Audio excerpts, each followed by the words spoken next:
AITA for telling my bio sister I'm sorry she wasn't adopted, but that doesn't have anything to do with me and I owe her nothing.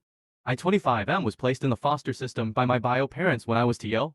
I was adopted some time later by my real parents. I recognize that I'm extremely fortunate and lucky to have been adopted before I had any real memory of the system, and that my parents gave me a better life than I would have ever had if I had stayed with my bio parents. I grew up privileged, went to private schools, had holidays abroad and had my tuition paid fully when I started uni. I was loved and never lacked anything. I currently have a well-paying job as chemical engineer, a beautiful wife, a house paid off fully by my in-laws, and 2 children. I'm very grateful for everything I have and recognize that I would be leading a very different life had I not been adopted. Last year I was contacted by Opal 27F who claimed I was her brother and wanted to meet up. After careful consideration I agreed. After doing a DNA test together and digging a bit into family history Opal and I discovered that we were placed into foster care around the same time. Usually foster care will try to keep siblings together, but for some reason we were not registered as siblings and were placed into different foster homes probably due to having a different dad or surname and being given up by different people. Opal got very upset by this discovery, even more so after she found out that while she was never adopted,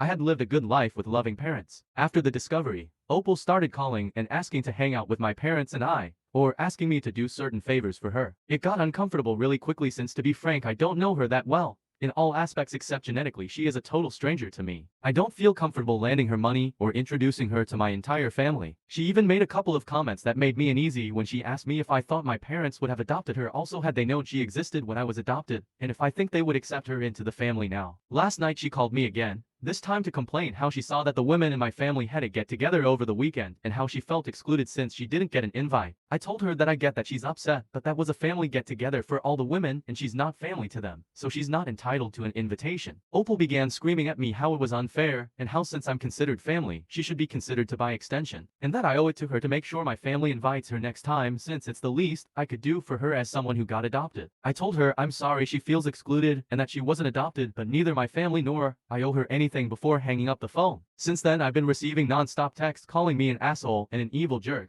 I'm starting to second guess myself and need an outside perspective on the situation.